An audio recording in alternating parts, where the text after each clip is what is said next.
Oi, eu sou a Aruá Ortiz, mais conhecida como Escrevendo Caos, ou a pessoa que escreveu Dorro e tá escrevendo Reor.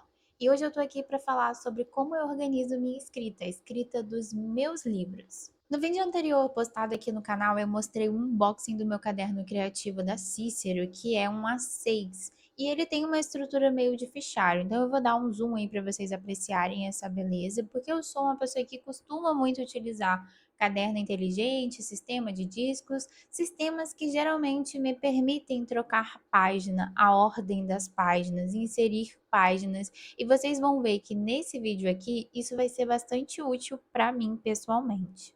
Na organização eu valorizo muito ter divisórias, poder acrescentar papéis impressos de uma forma organizada, que fique ali dentro e eu consiga ter acesso. Então, eu valorizo muito esses dois sistemas, seja o fichário, né, o caderno argolado, ou o caderno inteligente com o sistema de discos. Isso porque na hora da divisão temática, divisórias e a possibilidade de trocar páginas de lugar ou se livrar de páginas quando elas já estiverem completas, vai auxiliar muito na nossa organização, na visualização do projeto.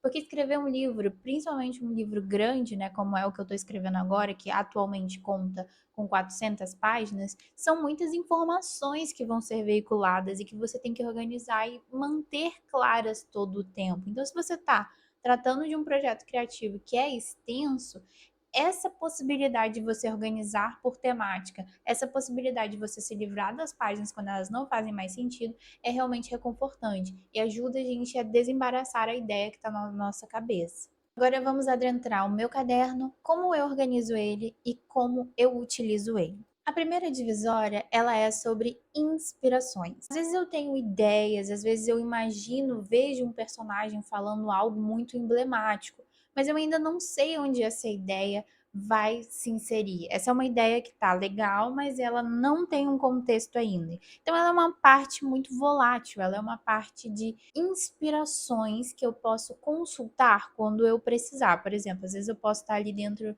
de um capítulo escrevendo e eu tenho um personagem que ele precisa falar algo, mas eu não sei o que ele vai falar. Eu posso voltar aqui e pesquisar o que esse personagem falaria. Ou, de repente, eu tô sem ideia de alguma transição, eu preciso de um capítulo transitório. Eu venho aqui e busco essa inspiração. O fato de ser a primeira divisória do caderno, porque ela é a mais urgente. Quando a ideia está fervendo na sua cabeça, você precisa guardar aquilo de uma maneira assim imediata. Então, como para mim o nível de urgência é maior, ele fica logo de cara. Na segunda divisória fica o relato de trabalho, ou seja, todos os dias que eu trabalho, e isso é todos os dias basicamente, eu vou lá, escrevo o dia, o que eu pretendia fazer e o que eu fiz. Isso me permite ter uma percepção maior das atividades que eu perco mais tempo ou que eu tenho maior dificuldade e quanto eu estou produzindo, porque eu sou uma pessoa muito ansiosa, então às vezes eu tenho a sensação de que não estou trabalhando o suficiente. Claro que na maioria das vezes isso é uma ilusão, por exemplo, às vezes eu estou corrigindo um capítulo que é muito difícil e eu passo o dia inteiro corrigindo aquele capítulo especificamente. E isso me dá uma sensação de que trabalhei bem menos do que, por exemplo, quando eu consigo escrever 5 capítulos, 6 capítulos, um atrás do outro. Para me esquivar da sensação de dever não cumprido e ter um maior controle do trabalho e atividades que estou executando, eu adotei esse tipo de controle. Na quarta divisória, eu mantenho um roteiro que está salvo no meu Word, porque é o roteiro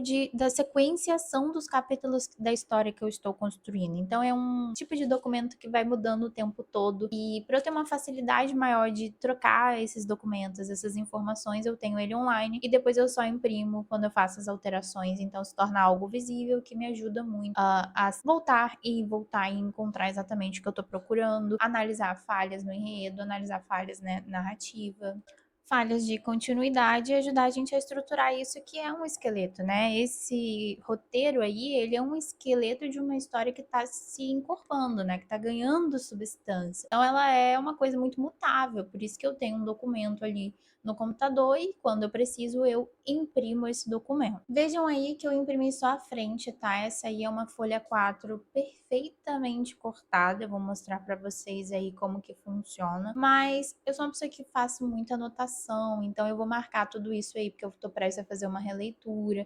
Então eu vou marcar os capítulos que eu já li, já corrigi de cinza, o de amarelos que precisam de atenção, por exemplo, ou riscar uns que não fazem mais sentido, que não devem continuar, ou sinalizar onde está faltando algum capítulo, faltando alguma transição, faltando alguma informação. Isso aí, o espaço para anotação dentro dessa questão do roteiro é muito necessário para mim, por isso que eu deixei dessa forma. Aqui estamos revendo o take da folha 4, tá? Que se você dobrar em 4 partes, ela fica o tamanho exato, que é o A6, que é o miolo utilizado no caderno criativo. Então, na hora de imprimir, é só você fazer uma configuração de impressão no seu Word ou aplicativo que você usa para editar texto e colocar 4 páginas em uma na hora de imprimir. E aí vai dar o tamanho certinho só para você cortar e furar. Claro que se você preferir frente e verso, você tem que só adicionar essa configuração lá na hora da impressão. Na quarta e última divisão, mas também não menos importante por isso, eu tenho uma parte onde eu escrevo capítulos que precisam ser escritos. É nessa parte que eu faço a anotação de capítulos que eu percebi com a ajuda do roteiro podem estar faltando ou que ainda não foram escritos e por isso eles não participam do roteiro. É nesse espaço que eu acolho e avalio novos eventos e fatos que podem vir a entregar a história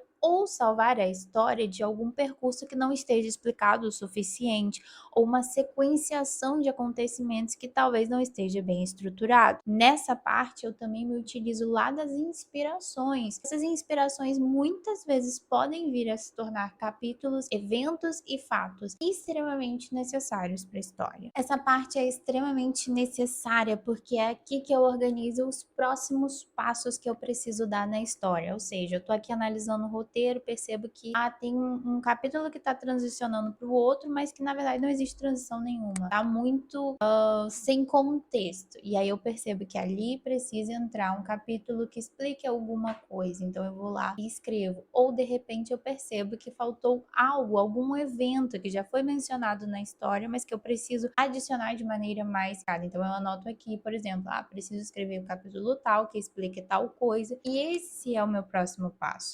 Também aqui eu anoto as próximas coisas que eu irei fazer na obra, como por exemplo uma lista, né, de capítulos que precisam ser revistos e o que necessariamente precisa ser revisto nesses capítulos. Queria deixar claro para vocês que essa é a minha experiência pessoal, escrevendo o meu terceiro livro e o que mais funcionou e me auxiliou na hora de organizar minhas ideias e colocar elas em ação de modo eficiente. Porque sim, a gente pode trabalhar eternamente numa mesma obra, mas se a gente não tiver uma estratégia, se a gente não utilizar uma estratégia, a gente vai passar muito tempo até conseguir entregar esse resultado. Então, se a gente puder organizar isso e trabalhar de uma maneira estratégica, colocar toda a nossa energia, né, em atividades que desempenham funções estratégicas, a gente vai ganhar um tempo e vai conseguir fazer essa obra estar mais rapidamente entregue e na mão dos nossos leitores e das pessoas que realmente importam, né? A ideia é que esse vídeo fosse bem resumido e rápido, simples. A ideia é que vocês adaptem da melhor forma possível para o projeto de vocês. Mantenham-se inspirados e motivados e até a próxima!